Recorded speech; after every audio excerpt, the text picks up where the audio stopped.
Assalamualaikum and hi everyone. Today I'm at Kampung Temeris in Kuala Pilah, Negeri Sembilan to check out a cool house called Kampunghouse.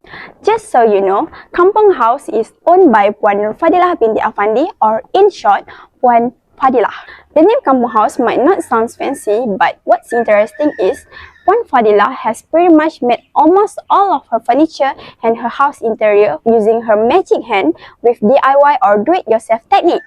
Sounds pretty cool, right? So let's dive into the awesomeness of this kampung house together. Let's go.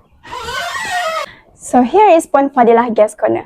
As you can see, there is a day bed here for the guests to sit. Want to know something interesting? This day bed was actually made by Puan Fadilah herself using an old door. Let's take a look here. So basically, this is the old door. Woo! Interesting, right? But what catch my eyes here is this huge wall clock made by Puan Fadilah herself using a plywood board. So let's just move on to the dining area. So basically, we noticed that the dining area is pretty spacious and full of loads of decorations, especially on the wall.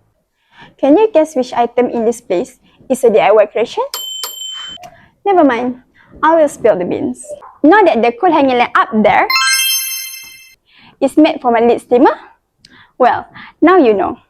For your information, Puan Fadilah's kitchen is the main spaces that attracts the interest of visitors who visit this kampung house. But the real showstopper here is this wooden table made from a lorry board wood from her very own truck. Hai, nama saya Nur Fadilah binti Afandi, berusia 41 tahun. Saya bermula dengan kerja-kerja DIY ni sebagai hobi pada tahun 2018 waktu PKP.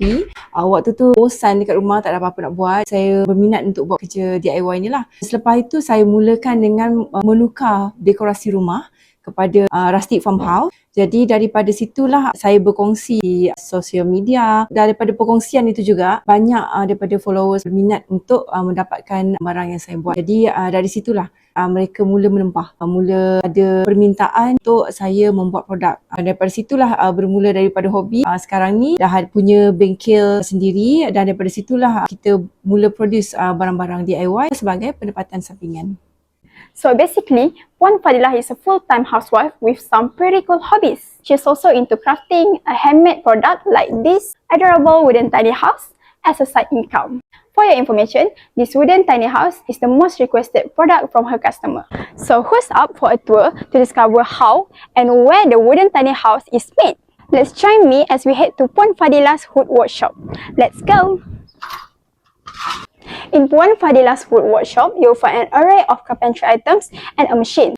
This is all the items she relies on, whether she's working on her DIY projects or fulfilling her customer order.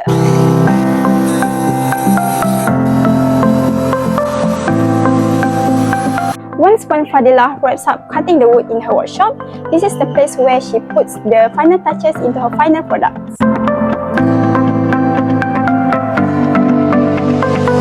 After exploring this kampung house, I'm inspired to further develop the talent I have like Puan Nur Fadilah. Her journey is truly inspiring, starting from just a hobby, become an inspiration to everyone. Goodbye everyone, thank you for watching.